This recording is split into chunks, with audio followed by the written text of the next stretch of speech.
All right. What's up? Um, so this is, I guess, it's another video, but it's different. This I'm actually like talking to the camera. I don't think I have my face in a lot of my videos. This one, I don't know. I kind of forgot about the channel since I uploaded that one about the fractals for seismic.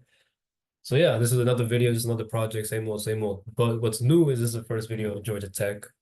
And I think I want to be a little more intentional about my videos, speak to the audience, the 20 of you who actually watch the videos. Um, so yeah, I mean, this project, unlike my other ones, this one I'm filming, it's exactly 12 o'clock actually. Um, so, compared to my 4 a.m. drowsy, lazy videos for the hackathon last minute submissions, this one's more intentional, just talking to you. This project was actually submitted a month ago. So this is for a class. So it's currently November 9th, 2024. I'm a freshman first semester at Georgia Tech. This is my dorm, and it's been great so far. So yeah, this is for CS 2340 Objects in Design. We had to create a website. So this website about a demo is an Atlanta restaurant finder. Prompt is basically like if I want to find restaurants in Atlanta, I mean obviously you can use Google Maps, but say Google Maps didn't exist and the API somehow didn't was the only thing that existed and the app was just gone, then you could use our app. That's kind of um planning for the worst case.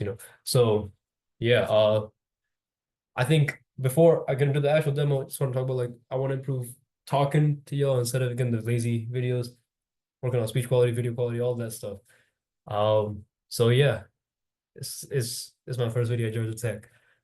I guess this is my second video for Georgia Tech, first one at Georgia Tech. So yeah, let's get started. All right, so this right here, this is the restaurant finder. So it really kind of this is kind of the homepage once you've logged in. But a few things before we actually start, you can see here, it's not a nav bar, but a header. Just got a lookup button right there. You got a search engine. This is just not a search engine, a search bar with a few buttons, which I think look really nice. And you got the hover effects and all that. And we have a Google Maps embed, obviously, of just Atlanta, the 7 miles radius that is around Atlanta, which is where I call home. Before all that, built this project using Django, and just normal HTML, CSS, JavaScript, which was a real pain. But we do have Django for authentication. We have an actual backend on this. We have authentication. We have a database, and we'll kind of talk about that. And otherwise, everything else is very, very simple. It's just one page, really. So, yeah, let's get into it. So first, when you first run the app, you won't have a login. You won't know the logins. So, oh, what's this? Okay, login. I don't have an account. Say I don't have an account. So we can log in. You can register. You see a forgot password here. We'll go to register first. So, username.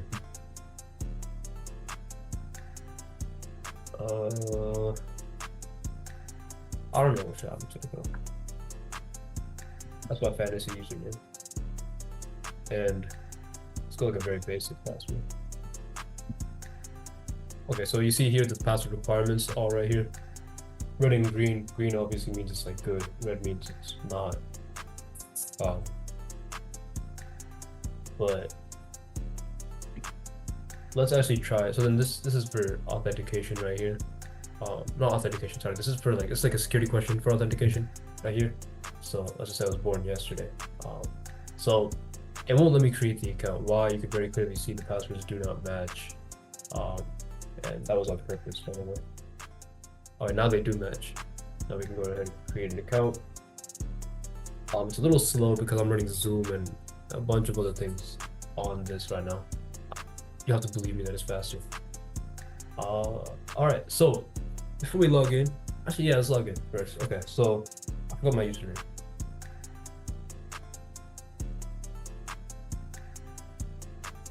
Okay, yeah. All right, let's go ahead and log in first. So log in, we're back here. All right, that's great. Let's log back out real quick. Say I forgot my password. Remember that birthday you typed in? Yeah, that's right here. So how do I know it's you who, you're just trying to change the change your password? We don't know. So again, let's go.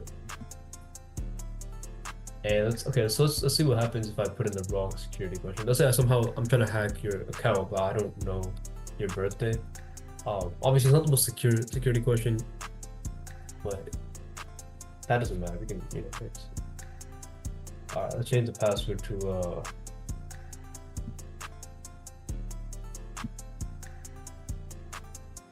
all right. So you see how it won't let me change the password because I intentionally put in the wrong birthday. See what I mean? But also we're being kind of sly about it. We're like, you can't know what's wrong. Yeah, so it's all bulletproof basically. I might go far as to say unhackable. So yeah. But done right, it will let you change it. It's been changed, now we can log back in with the new credentials.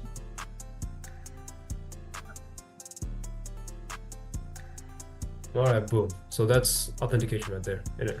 So we're good. All right, actual demo. Well, first things first. Again, I mentioned Google Maps APIs. Google Maps API is a very simple website. Or not very simple. It's a very straightforward function, I guess. Okay, so let's go first. Here we have Google Smart Search. It's not actual. You don't actually have to type in. It's not stupid. It's not like a search up a specific restaurant. So I can search up cuisines. I can search up stuff that's open right now. I can search up anything I want. Like maybe I want Indian food.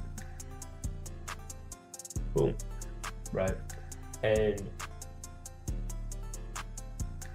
yeah, you'll see kind of here you have all the filters. Let's go through the filters. So, I mean, you have all the distance. So Google, the API only returns about 20 to 30 results, which is why they're a lot more concentrated. You see as they go up, there's not like more locations being added as much, right? Yeah, you'll see how these are like more sparse, all the markers. That is for two reasons. A, again, Google API only returns a certain number of results, and I don't want to pay for more. It's my API key. So, but then B, also, I created a custom class for markers, so it kind of will consolidate a bunch of restaurants in a certain location. So if you want to filter it down to that area, you can just search again in that area. Because the Google Maps markers weren't working, and I'll show you why I created the custom class. But yeah, again, you can just filter based on that. You can see how they spread out more. And this kind of, the default filter for all is like the 7-mile radius of Atlanta. So that's the default, or that's, I guess, the all. You can also sort by rating, and you kind of see here that all the Indian restaurants have really good ratings. So might not be the best example. I'm trying to think of like a hotel. Can't imagine Taco Bell having great ratings. Okay, I guess these are all 3s. There's not a single 4. But oh, look at that.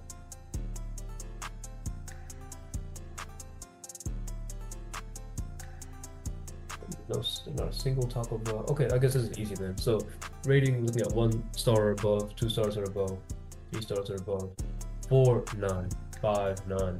That's crazy. Okay. Next up, we'll look at this. Click on a certain card. I swear to God, it looks better like without zoom. It's trust me. Okay, it zooms in. It's really nice. Trust me. But you can favorite these restaurants. But let's look at the information right here. You have the name. You have all the directions to get there, which does open up in Google Maps. So it's kind of really no point of using this, but the whole point of making it was that it's cool. Right. Anyway, so that's yeah. Okay, so we got a bunch of other information. We got number, we got opening times. This is for today. So today is not Tuesday. Something's wrong there. Okay, but we'll figure that out. Yeah, we got the total reviews or the ratings. We got the cuisine. The cuisine is actually not given to us by the API. So we'll talk about that really quickly. But before that, we have a carousel. There's all the images. Again, provided by the Google Maps API. A nice little reviews thing, like, you can look at the reviews. Can't write reviews, can't read reviews. We didn't really do that because then you're just with Google. That's a whole Firebase thing. So it's just a basic app. Let's go back to India. And I've never been here. I must say I like it. Let's go somewhere I have been. Panda Express. There's actually one on campus. And let's look. Oh, that's right there. So this is Georgia Tech right here, center of Atlanta. And also click on the marker. It will zoom in. And again, the animation, like you have to trust me, the animation does look nice when it's faster. But that is the student center. We're not gonna be taking a tour of campus, but this is like this is campus right here. Actually, I live right here. Yeah, kind of just edit that out for everyone, but yeah, this is the student center, and I can. This doesn't look like the student center. Oh, that is. I don't know. Wait, these are images that are allegedly of the student center Panda Express. And yeah, so let's go back to results. And yeah, Panda Walk, I guess it's like close enough to Panda Express. I blame Google for that result, but that's not like, it's just results all, like relevant results. So we cleared search results. All right, let's look at this. Cool. So I'll be clicking the buttons for favorites, to favorite a restaurant here and there. We got Taco Bell, we got the Indian restaurant, Mango Indian Grill, and we got Panda Express. You could add favorites here. That's pretty cool feature, which is why we have the whole login thing. So every person has their own account and they can add their own favorites. Now, I can't add anyone else's favorites. Again, this is pretty simple, but really quickly, let's look at the admin.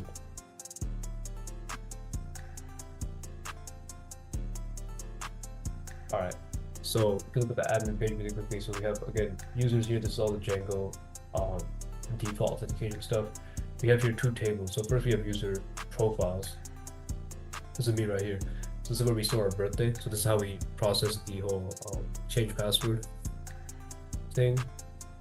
And I guess in retrospect, we realized that you can just, set, like overwrite the default users groups. So I guess next project we'll be doing that. But for this project, learning experience, I guess. So now you can see here, I had 3 favorites. So these are favorites, like everybody. Elias is our TA, and everything else is just me, I guess. Well, yeah, every location in Google Maps kind of is encoded by a place ID, right? It's a unique ID. And so we use the ID, it's an API request to get the JSON file with that place ID, and we get all the information back. So that's how you can pull up all the favorites here, or whatever. So there's that, and yeah, so it's just a very simple table. Maybe not the most efficient method, but I mean, we're not really dealing with gigabytes of data here, so it's not too much of an issue. Yeah, so that's that. So you can go see again. So, oh, I logged in with the admin account, so I have no favorites on that one. All right, but yeah, so really quickly, so that's everything, almost. But we do have, whoops. So again, models, we just create the 2 models for user profile and favorites, real simple stuff. But what we do have is the cuisine finder. We actually ended up using Llama. You can see how it says loading right here. We ended up using the Llama API to get that because there was no cuisine field. It would just say restaurant for everything. There was no cuisine field for Google Maps.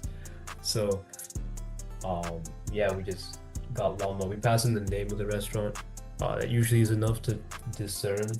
And I guess in this case, it very easily is. But we could take on something that's like a little tougher. Highness cuisine, I guess you wouldn't really know. All right, there we go. Yeah, so we don't really know. Cafe Bombay, tough guess. Yeah, there we go. Okay. So again, it's pretty cool. We could look up like something a little. Like if you look up Panda Express.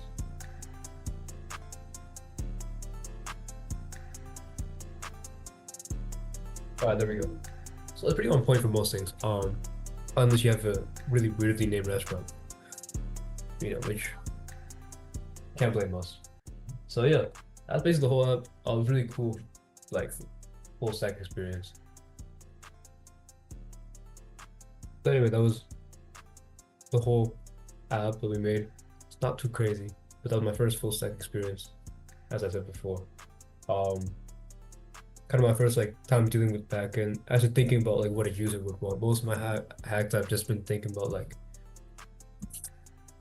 I mean, I don't think I'm like a person who really like, cares about convenience and like making it nice. Again, obviously you saw the rate the filters were not, you know, you had to click through all of them, and we've gotten feedback that's not a great feature either. So obviously there's stuff to be worked on. It's kind of the first time I've thought about the user in mind, how to, you know, put information in a way, make it interactive, all that stuff. So it's been pretty cool.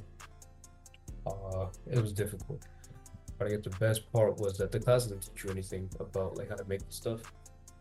It says make a project.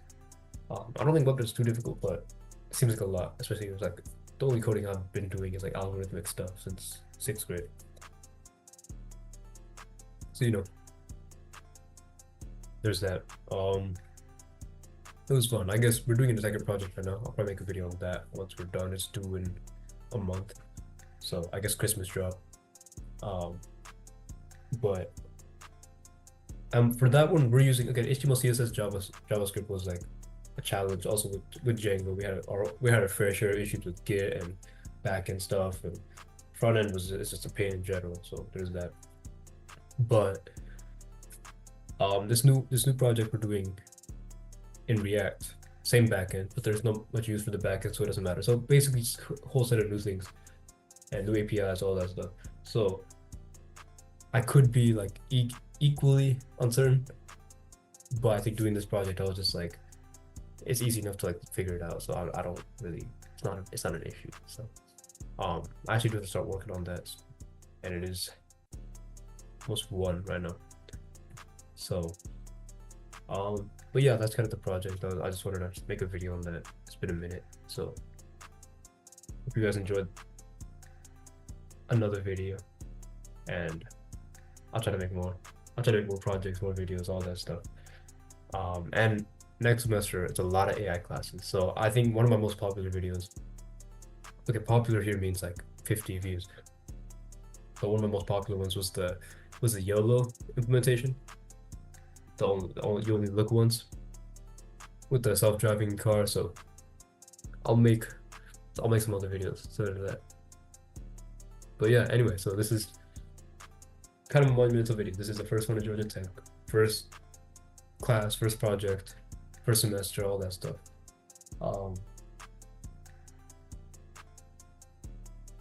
Yeah, it's light, it's cool. So yeah, anyway, see ya. Thank you.